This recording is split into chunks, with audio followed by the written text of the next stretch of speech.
So what I was trying to show you how to calculate the interest tax shield. In this case, since the company used a larger loan than its debt to value ratio or capital structure suggested, we needed to make an adjustment in the interest tax shield. Okay. Yeah. So when we calculate the present value of this interest tax shield by using this formula, this one, okay. So we converted the interest tax shield that was calculated essentially in euros into US dollars at the prevailing exchange rate, and calculated the present value of all of the annual interest tax shield that we had, okay? Yeah. So we have all of these annual dollars interest tax shields, and the present value of all of them at the cost of that is equal to 183,807, okay? Yeah. So now there is another piece that is missing, which is the restricted funds, okay? Restricted funds is this last... Yeah, let's go back to the Excel spreadsheet concerning the interest tax shield. Yeah. So this is why I was asking the question concerning the because he wanted to know what are the debt has exceeded the 0.4 the 40%, and we needed to fit it into the 0. Or the 40% as the 40% rather. So he divided the 0.4 by the 0.73. Yeah, 73 is the actual debt ratio in the financing of the project. Okay, which is the 4 million divided by 5,500,000. Yeah. Yeah. But okay. Normally, in order to stick to the capital structure, we needed to use only 40%. Yeah, exactly. So here, what I'm saying is that we should actually only account for 55% of this interest tax shield, because even if for this project, if we increase our leverage, we need to scale back in order to maintain our optimal capital structure. So in the long run, still we will have a 40% debt to value ratio. Therefore, this adjustment will bring the interest tax shield consistent with the capital structure, okay? Yeah, so initially the interest payment area there, initially multiply the 70,000 times by 35% first before you apply the 0.55 ratio. Well, yeah, you multiply this with, I calculated in here, you see, multiply 200,000 with 35% tax rate, right? Okay.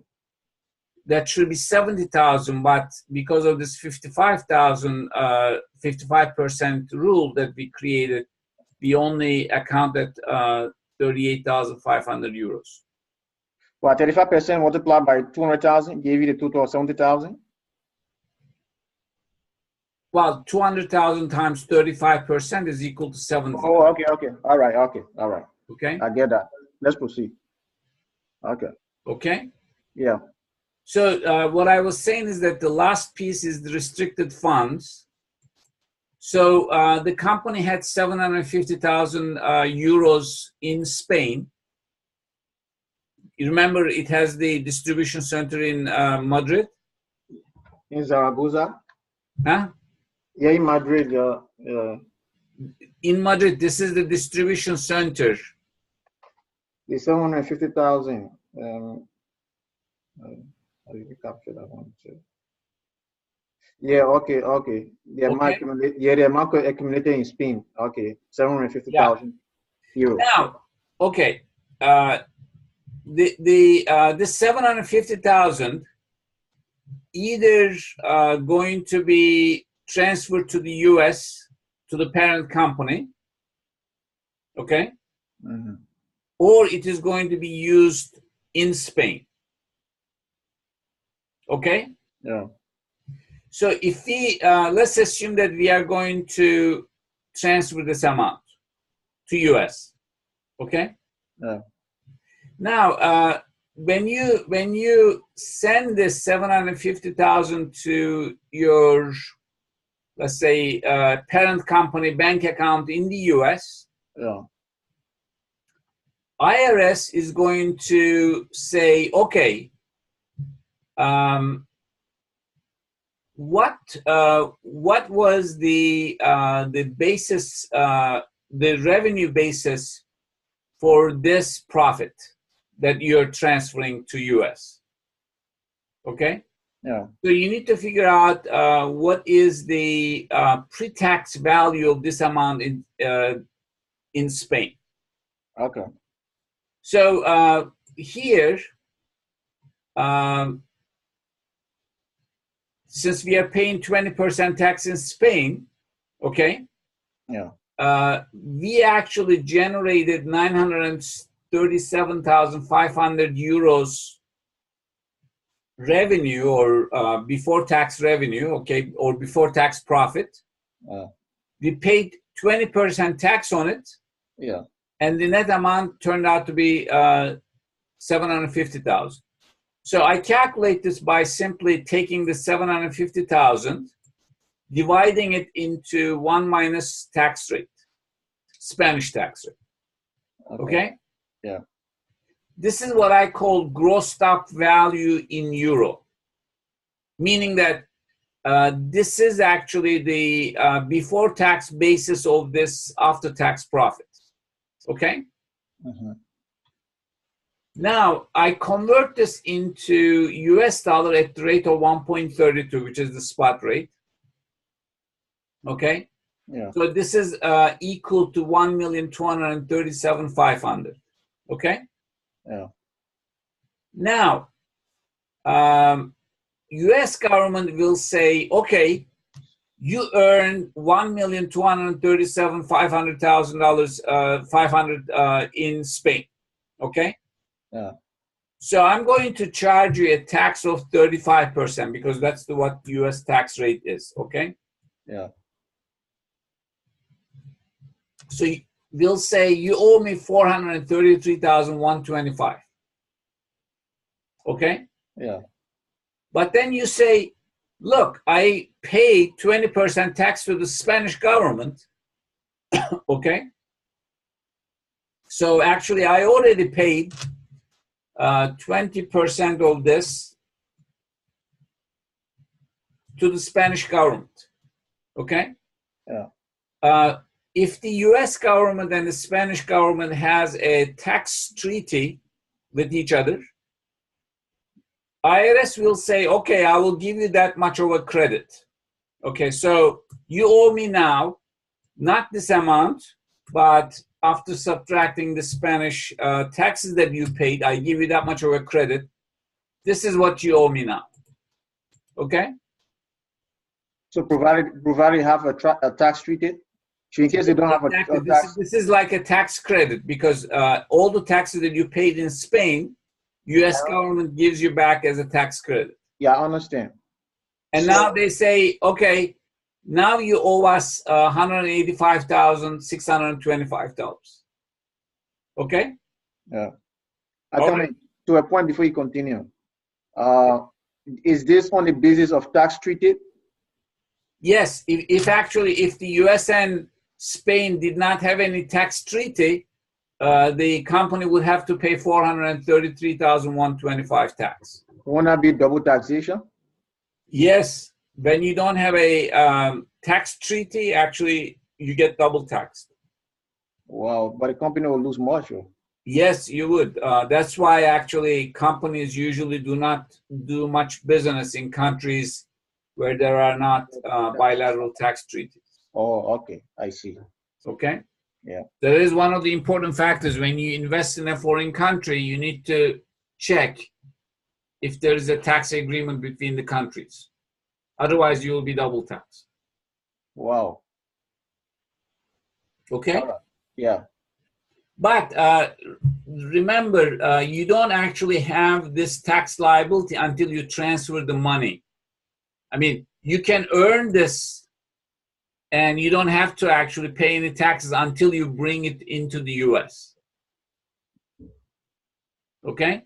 So as long as you keep it in a foreign account, it's not taxed. Exactly, it is not taxed. You know, you probably hear about the Apple's or other U.S. companies' profits that are parked abroad. Yeah.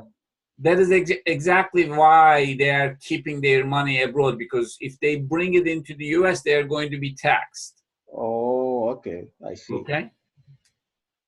They're going to get, you know, tax credit, but still they're going to pay a differential tax like this, right? So in order to avoid that, they keep money abroad. Okay. Okay. Now, let's go back to our case.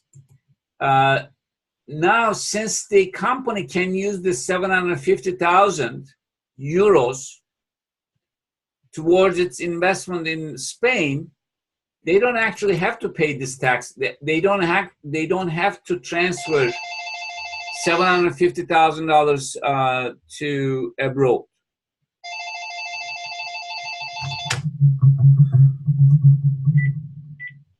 Okay. Because they are reinvesting it.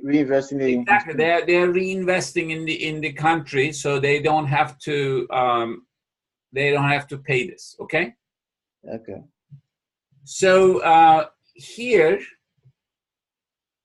we have this benefit, that is the benefit that we get from the restricted funds. Okay. Yeah. So in this particular case, we are avoiding this much of a tax by not transferring the $750,000, the 750,000 euros. Okay. So the benefit that we get from this deal is 185,625. Okay. Okay. So now we are going to put all of these together and to calculate the adjusted present value. Okay. Yeah. Before you go back, let's go back to that Excel. Yeah. Go back to this group of value. Talk on the group of value again a bit. The group of value. Grossed up value. Yeah. Oh, gross. Okay. Gross up value. Yeah. I want you to repeat it. Talk on it again. Okay. Here, what I do is that I take this. You were taxed initially 20%. Then we talk about the gross of value. Yeah. Look, let me just show something in here.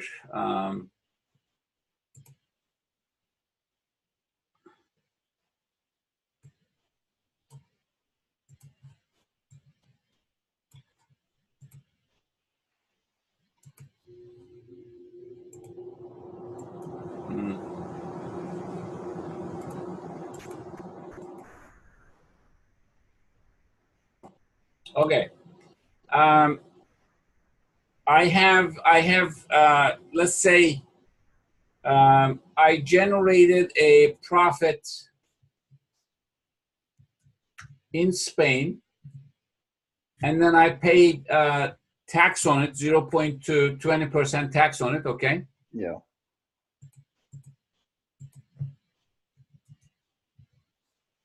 So profit minus tax. Let's call this earnings before tax. Okay, earnings before tax minus earnings before tax times tax rate is equal to earnings after tax, right? Yeah. So here we know that earnings after tax is equal to 750,000, right? Yeah. But we don't know what is the earnings before tax. So this is essentially earnings before tax 1 minus 0.2 tax, or 1 minus tax, right? Yeah. So the tax rate is 20%. So let's write it down in here, 0.2, right? Yeah. So if I solve this for the earnings before tax, this is equal to 750,000 divided by 1 minus 0.2, which is equal to 937,500. Okay. So this is what I have in here. Okay. Okay? Yeah. And I'm not getting understanding now. So this is euro, okay? Okay. What is the dollar equivalent of this at spot rate? Times 1.3. Spot rate is 1.32, right? Yeah. So earnings before tax in dollar terms is equal to this amount. Times 1.32, which is 1,237,500. Exactly. So times 1 minus 1.32, that is equal to 1,237,500. Yeah, okay. So US government actually says, okay, yes, I understand that you're bringing here 750,000 euros, but for me, your profit is 1,237,500. So I'm going to charge the tax on this amount. Wow. Okay? Yeah. And the tax that you're going to pay me on this amount is 432,125. Yeah. But because you already paid $247,500 to the Spanish government, I'm going to give you that as a credit, and you will owe me now 185,625. Yeah. Okay? Yeah. It's well understood. It's well understood. That's just what I need to understand. Okay. Yeah. So after we account for that, now we put all the pieces together. So we have this project incremental cash flows, which is 5,374,000 that is coming from here. You remember we did this calculation in here. Yeah. Okay. The second one is the depreciation tax shield where we calculated in here. Okay. The third one is the interest tax shield where we calculated in here. Okay. Yeah. And the fourth one is the value of the concessionary loan where we calculated in here. Okay. Yeah. And then the fifth one is the impact of the restricted funds where we calculated in here. So altogether, these are all the benefits of the project, and this is the cost of the project. Okay. We add up all of these, we get an adjusted present value of $769,308. This means that this project actually creating this much value for the Centralia. So therefore, the company should go ahead and make this investment. Okay? That's over the period of 8 years, right? I'm sorry? Over the period of 8 years. Well, of course, I mean, because each project should be considered to be a limited life project, okay? That is, every project has an economically useful life. In this case, that economically useful life is 8 years. 8 years later, we assume that we sell the project or liquidate the project, okay? In this case, actually, we this value is really a very conservative value for this project because we completely ignore this part, the terminal value. You know, this part, the terminal value, that is, now we have a factory in Zaragoza, right? 8 years later, we will probably be able to either sell the project equipment or maybe the company to somebody else. So this will add additional value, but we assume that this is equal to 0. Oh, okay.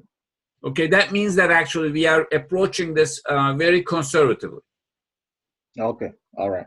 Okay, so I would feel very comfortable with this project because even without considering the terminal value or assuming a 0 terminal value, it has a sizable value creation. Okay? Yeah. So this is more or less the framework that is used. This is not the only way to approach these issues, but I think this is a pretty good framework to look at. Yeah, but that entire central something also look at the case studies. It was just so bulky with a lot of information to just get the starting. Even though I try to look at them one by one, but then putting all those things together was a bit was a tough thing for me. Okay. Yeah. So is it now better? Is it a little bit more clear? Okay. Yeah. I got it. I got it. Okay, good. So you know what? There is actually a case example at the end of the chapter. Yeah.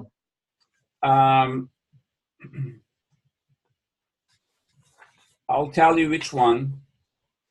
Mini case one, the Dorchester Limited.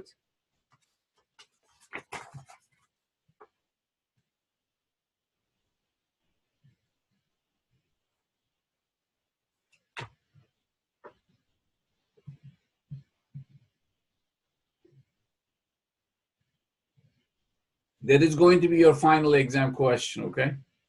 One of the questions.